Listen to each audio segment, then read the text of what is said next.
जय हिंद स्टूडेंट्स। जी एडवांस का एग्ज़ाम हो चुका है और पेपर एनालिसिस के बाद कुछ ऐसे चैप्टर हैं जिन पे बहुत ज़्यादा स्ट्रेस दिया गया है और बहुत इंपॉर्टेंट है।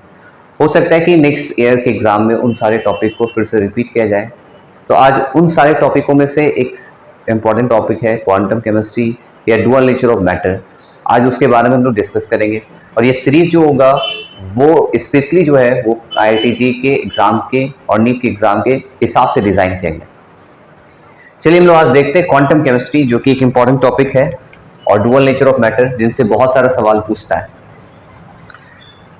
डुअल नेचर ऑफ हम लोग बोर्स एटॉमिक मॉडल पढ़े थे। बोर्स एटॉमिक मॉडल क्या कहता है कि electrons revolve around the nucleus in a well defined circular orbit and this orbits are called these orbits are also called energy level or energy cell. These energy orbits are designated by letter K, L, M, N, O, यानी कि हम इन सारे energy orbit को K, L, M, N, O से represent करते हैं। Second ये कहता है कि as long as an electrons remain in a particular orbit, it neither emits energy nor absorbs energy in the form of radiation. तो Rutherford atomic model में सबसे बड़ा ड्रॉबैक ये था कि वो जो मैक्सवेल के इलेक्ट्रोमैग्नेटिक रेडिएशन था उसके कॉन्सेप्ट को वायलेट कर रहा था। बोर्स ने उस सारे शॉर्टकमिंग्स को दूर करते हुए ये कॉन्सेप्ट लगाया कि जब तक इलेक्ट्रॉन किसी खास ऑर्बिट में है तो उसकी एनर्जी में कोई चेंजिंग नहीं आएगा। अगर वो फर्स्ट ऑर्बिट में मूव कर रहा है और फर्स्ट ऑर्बिट में ही रहे तो एनर्जी में कोई चेंजिंग नहीं आता है। एनर्जी तब चेंज करता है जब इलेक्ट्रॉनिक ट्रांजिशन होता है, जब इलेक्ट्रॉन लोअर ऑर्बिट से हाई ऑर्बिट की तरफ जाता है या हाई ऑर्बिट से लो ऑर्बिट की तरफ जाता है तो एनर्जी चेंज करता है। लेकिन पहले ही बताया कोई भी थ्योरी अल्टीमेट नहीं होता है।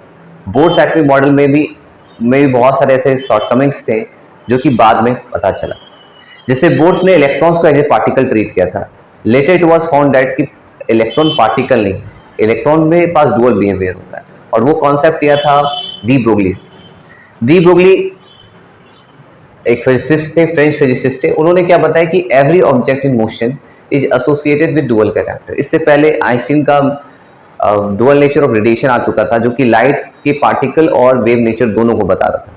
उसी तरह उन्होंने बताया कि मैटर के पास भी डुअल कैरेक्टर होता है, वो पार्टिकल भी होता है और वेव कैरेक्टर भी होता है। पार्टिकल कैरेक्टर कब डोमिनेंट होता है, वेव कैरेक्टर कब डोमिनेंट होता है, उसके बारे में हम लोग डिटेल में पढ़ते हैं। तो फ्रेंच फिजिसिस्ट डी ब्रोगली ने यह प्रपोज किया कि लाइक रेडिएशन मैटर के पास भी डुअल कैरेक्टर होता है, both wave like and particle like character. अब ये कैरेक्टर जो होता है वो किन केसेस में डोमिनेटिंग होता है और किन केसेस में डोमिनेटिंग नहीं होता है। तो ये उन्होंने एक्सप्रेशन क्या निकाला, उनका जो एक्सप्रेशन था इंपॉर्टेंट, उन्होंने बताया लैम्डा इक्वल टू h/m। उन्होंने एक्सप्रेशन डिराइव की। इसमें लैम्डा जो होता है वो वेवलेंथ को दिखाता है, वेवलेंथ यानी wave character, wavelength associated with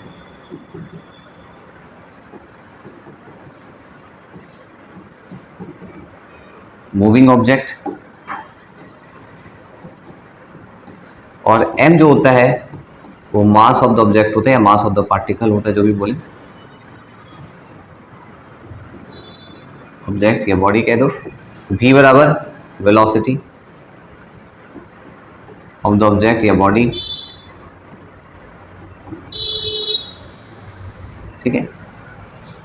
तो उन्होंने बताया कि एवरी ऑब्जेक्ट जो होता है जो कि मोशन में होता है उसके पास डुअल कैरेक्टर होता है। जैसे कि लैम्डा यहाँ पे एक्सप्रेशन दिखा रहा है, ये दिखा रहा है वेव कैरेक्टर, ये दिखा रहा है वेव कैरेक्टर, और p जो होता है यानी momentum, p equal to momentum, यहाँ p इक्वल टू mv होता है, ये दिखा रहा है पार्टिकल नेचर को, यानी कि इसके पास पार्टिकल नेचर भी है और वेव नेचर भी, ये दोनों चीज दिखा रहा है, ठीक है। अब क्या होता है कि p जो होता है वो h/लैम्डा है। इसका अर्थ है p inversely proportional to lambda, यानी कि लैम्डा बढ़ेगा यानी वेव कैरेक्टर बढ़ेगा तो p घटेगा। यानी कह सकते हैं कि वेव कैरेक्टर जो होता है वो इनवर्सली प्रोपोर्शनल होता है पार्टिकल कैरेक्टर, वेव कैरेक्टर जो होता है वो इनवर्सली प्रोपोर्शनल होता है पार्टिकल कैरेक्टर। यानी पार्टिकल कैरेक्टर बढ़ेगा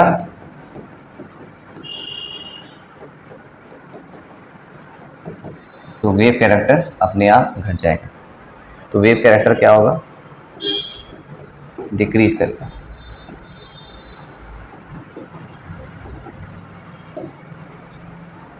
इस तरीके से हम लोग समझ सकते हैं कि वेव कैरेक्टर और पार्टिकल कैरेक्टर जो होता है वो एक दूसरे के इनवर्सली काम करता है, एक दूसरे के अपोजिट काम करता है। तो वेव कैरेक्टर कब डोमिनेटिंग होता है और पार्टिकल कैरेक्टर कब डोमिनेटिंग होता है, पहले हम प्रूव पढ़ते हैं कि ये एक्सप्रेशन हमारे पास आया कैसे, P equal to h by lambda कैसे आया हम लोग के पास। देखते हैं हम लोग आगे।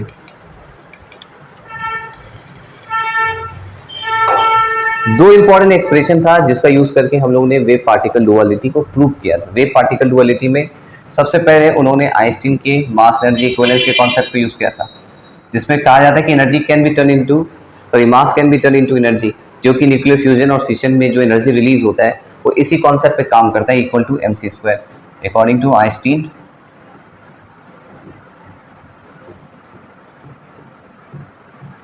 मास energy equivalence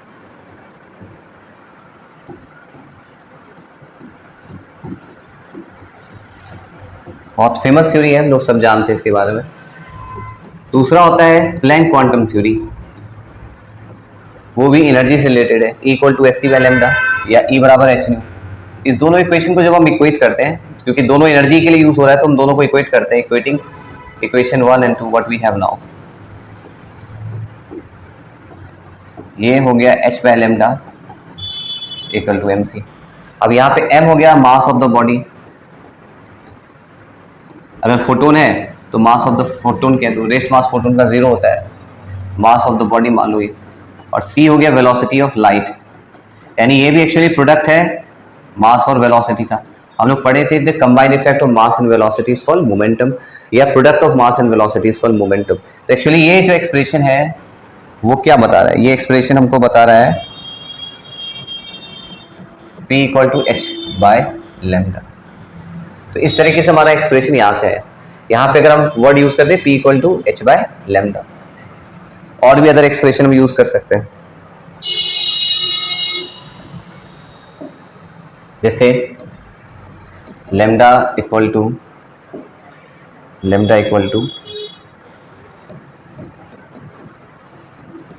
H by m p. तो एट कांस्टेंट वेलोसिटी क्या होगा, जब वेलोसिटी कांस्टेंट है तो हम जान रहे तो ऑलरेडी कांस्टेंट है, v भी कांस्टेंट है, तो lambda will depend upon mass. इसका अर्थ है कि मास बढ़ेगा तो लेमडा डिक्रीज करे, यानी heavier the particle lower will be the value of D Broglie wavelength. तो मास जितना ज़्यादा होगा, अगर आपके पास इलेक्ट्रॉन है, प्रोटॉन है, अल्फा पार्टिकल, तो हम लोग जानते हैं अगर सब सारा सेम वेलोसिटी से मूव कर रहा है, अगर electron, proton, alpha, all this particles are moving with same velocities, तो क्योंकि हम लोग जानते हैं कि मास क्या होता है, मास इलेक्ट्रॉन का सबसे कम होगा, प्रोटॉन का उससे ज़्यादा होगा, अल्फा का उससे ज़्यादा होगा। तो अगर इसके साथ अगर भी कांस्टेंट मान लेते हैं हम लोग, सेम वेलोसिटी से सारा मूव कर रहा है, तो लेमडा ई सबसे ज़्यादा होगा, फिर लेमडा पी ज़्यादा होगा, उसके बाद लेमडा अल्फा ज़्यादा होगा, है ना।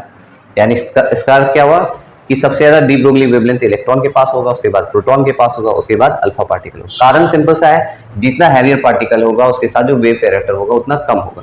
And it is due to this reason the wave character associated with ordinary object is too short to be measured. यानी कि हम लोग के साथ भी वेव कैरेक्टर होता है, हम लोग भी वेव की तरह बिहेव करते हैं, बट हमारे साथ जो वेव कैरेक्टर होता है वो इतना कम मैग्नीट्यूड का होता है कि वो इजीली परसेप्टेबल नहीं होता, उसको आसानी से डिटेक्ट हम लोग नहीं कर सकते। और इसी कारण से जो वेव कैरेक्टर या वेव पार्टिकल डुअलिटी का कॉन्सेप्ट है वो क्लासिकल मैकेनिक्स यानी कि बस, कार, ह्यूमन बीइंग, एरोप्लेन, इन सब पे ये काम नहीं करता है। ये क्लासिकल मैकेनिक्स या न्यूटोनियन मैकेनिक्स के कॉन्सेप्ट के जस्ट इधर होता है, बिकॉज मास यहाँ इंपॉर्टेंट रोल प्ले करता है। यहाँ पे क्या होगा कि मास जितना कम होगा, जितना कम होगा वहाँ पे क्वांटम मैकेनिक्स का कॉन्सेप्ट लगता है। तो इलेक्ट्रॉन, प्रोटॉन, न्यूट्रॉन, यानी ये ज़्यादा जो सब एटॉमिक पार्टिकल है उसके लिए हम लोग का कौन सा कॉन्सेप्ट लगेगा, क्वांटम मैकेनिक्स का कॉन्सेप्ट लगेगा, क्योंकि यहाँ पे वेव कैरेक्टर सिग्निफिकेंट होता है। लेकिन ऑर्डिनरी ऑब्जेक्ट है तो यहाँ पे क्लासिकल मैकेनिक्स का कॉन्सेप्ट लगेगा। जैसे आपका फ्लाइंग एरोप्लेन हो गया, यहाँ पे क्लासिकल मैकेनिक्स काम करेगा, यानी न्यूटोनियन मैकेनिक्स काम करेगा, यानी न्यूटन्स का लॉस वैलिड होगा, लेकिन यहाँ पे न्यूटन्स का लॉस वैलिड नहीं होगा। और यही प्रॉब्लम था बोर्स एटमी मॉडल में। बोर्स एटमी मॉडल प्योरली बेस्ड था कॉन्सेप्ट जो कि न्यूटोनियन मैकेनिक्स पे था, लेकिन डी ब्रोगली ने ये प्रूफ कर दिया कि क्वांटम मैकेनिक्स का पार्ट होगा, ये क्लासिकल मैकेनिक्स का जो सिंपल रूल होता है वो यहाँ पे अप्लाई हम लोग नहीं कर सकते। कुछ और क्वेश्चंस बनाते हैं इस पे, कुछ अदर एक्सप्रेशन भी होता है, सॉल्व करते हैं इसको। जैसे हम लोग ऑलरेडी निकाल चुके हैं lambda equal to h by p. अब हम लोग जानते हैं काइनेटिक एनर्जी कोई भी मूविंग ऑब्जेक्ट के साथ क्या होता है, हाफ एम वी स्क्वायर। चाहे तो उसको मोमेंटम के टर्म में लिख सकते हैं, पहले पढ़ चुके हैं हम लोग, half m v into m v divided by m. तो ये मेरा एक्सप्रेशन आ जाएगा पी स्क्वायर बाय 2m। ठीक है, तो पी स्क्वायर इक्वल टू हम अगर ई से रिप्रेजेंट करते हैं 2m ही हो जाएगा, और p बराबर हो जाएगा root under 2m।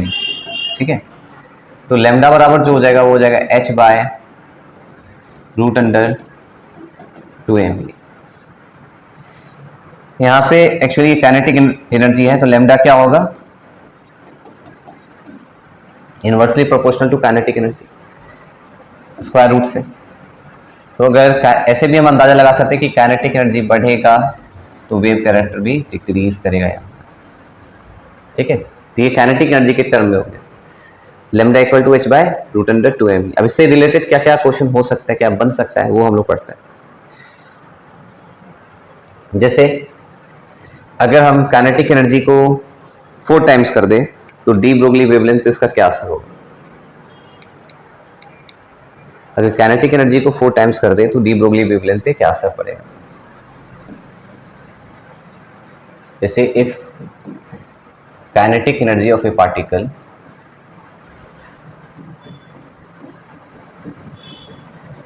is increased 4 times,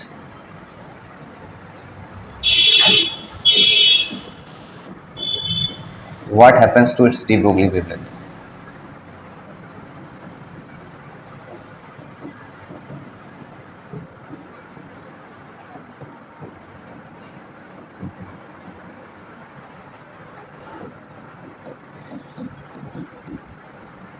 ठीक है, if kinetic energy of particle is increased 4 times, what happens to its de Broglie wavelength?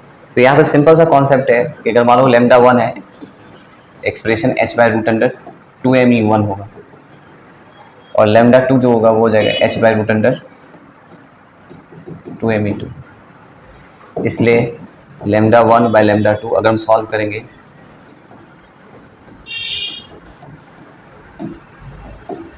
Solve करते हैं हम लोग, तो ये हमारा आता है root under e2 bye e1। अब कह रहा है क्या कि 4 टाइम्स बढ़ा रहे हैं, यानी e2 जो हो जाएगा वो 4 टाइम्स e का हो जाएगा, e1 का हो जाएगा। इवन है क्वेश्चन ये e2 बराबर, याद रखिए e2 बराबर क्या है, 4 टाइम्स ऑफ e1 है, तो ये हमारा आ गया 2। अब इससे क्या है, इससे हम लोग बना सकते हैं कि अब जो हमारा जो आएगा डी ब्रोगली वेवलेंथ वो हो जाएगा आपका lambda equal to lambda 1 by lambda 2, वो हो जाएगा आपका 2। ठीक है, तो लैम्डा 2 जो हो जाएगा इसका अर्थ हो गया वो क्या हो गया, लैम्डा 1 बाय 2 हो जाएगा, यानी क्या हो जाएगा, ये हो जाएगा हाफ। इसका अर्थ है काइनेटिक एनर्जी 4 टाइम्स बढ़ाने पे जो डी ब्रोगलीज वेव थ्योरी का एप्लीकेशन क्या होता है। सबसे पहले तो इसका जो एक्सपेरिमेंटल वेरिफिकेशन था वो एक्सपेरिमेंटली डी ब्रोगलीज के वेव थ्योरी या वेव पार्टिकल डुअलिटी को प्रूव किया था डेविसन और जर्मन ने। उन्होंने देखा कि इलेक्ट्रॉन जो होता है वो वेव की तरह डिफ्रैक्ट करता है, और यही कॉन्सेप्ट आगे चल के इलेक्ट्रॉन माइक्रोस्कोप को डेवलप करने का एक बेसिस बना। यानी इलेक्ट्रॉन माइक्रोस्कोप भी जो वेव पार्टिकल डुअलिटी, जो डी ब्रोगली का डुअल नेचर ऑफ मैटर है, उस पर बेस्ड होता है, उस पर काम करता है। बोर्स एटमी मॉडल के भी कुछ पार्ट को हम लोग यूज़ करके इस कॉन्सेप्ट को प्रूव कर सकते हैं। जैसे कि क्वेश्चन में क्या हो सकता है, क्वेश्चन में ये हो सकता है कि ओनली कह सकते हैं कि the circumference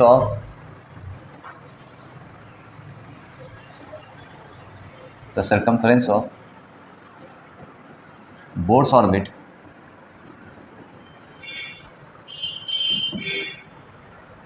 is integral multiple of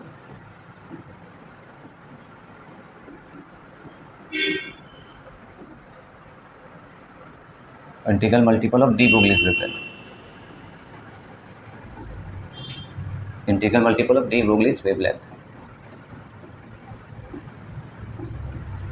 तो हम लोग जानते हैं अकॉर्डिंग टू बोर्स मॉडल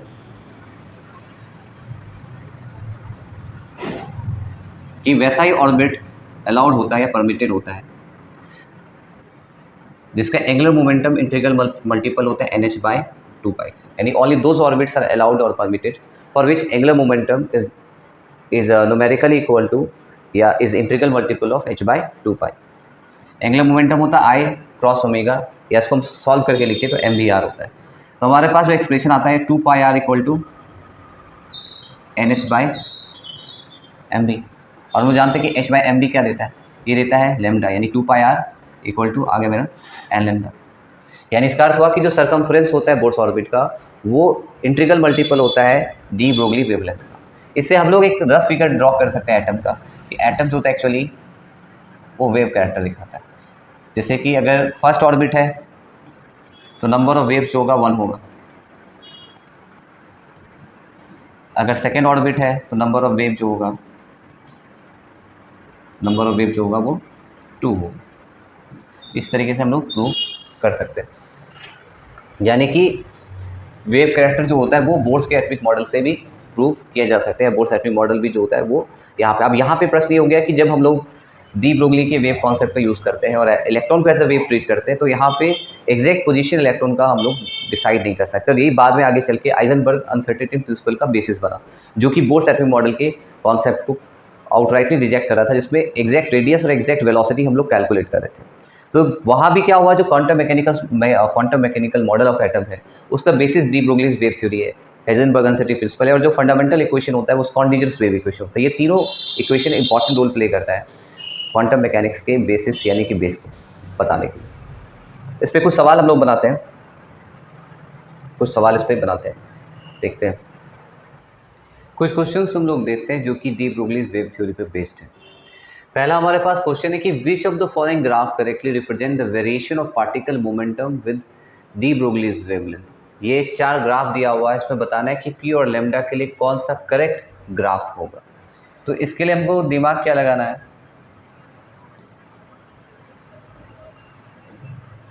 हम लोग को दिमाग ये लगाना है कि हम लोग जानते हैं लेमडा बराबर होता है h बाय पी, यानी लेमडा जो होता है इन्वर्सली प्रोपोर्शनल टू पी होता है।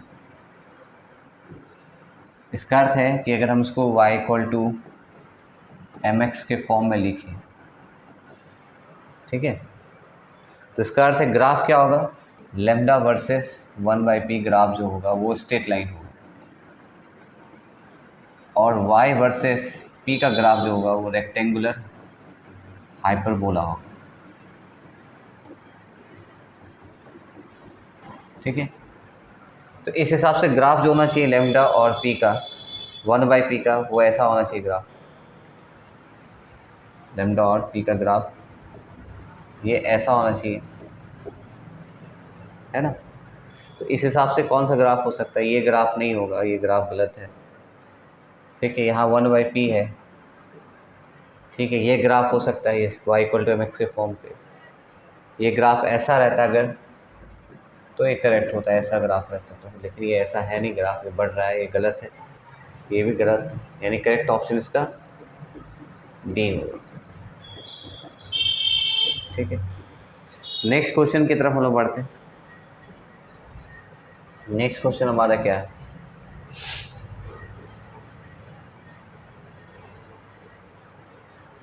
कि CH4 और O2 जो होता है वो सेम वेलोसिटी से मूव कर रहे हैं, तो what will be the ratio of the D Broglie's wavelength. तो हम लोग जानते हैं कि लेमडा जो होता है वो होता है h बाय एम वी। अगर हम वेलोसिटी कांस्टेंट रखें तो लेमडा जो हो जाएगा वो इन्वर्सली प्रोपोर्शनल टू m हो जाएगा, इसलिए लेमडा 1 बाय लेमडा 2 जो हो जाएगा वो हो जाएगा m2 बटा m1। अब इसको हम अगर CH4 और O2 के टर्म में लिख दें तो ये हो जाएगा lambda CH4 by lambda O2 equal to mass of O2 by mass of CH4। अब ये होता है मास 32, CH4 का 16, ये सॉल्व करेंगे तो हमको आएगा 2:1, यानी 2:1 is the right option D, ठीक है। नेक्स्ट क्वेश्चन हम लोग देखते हैं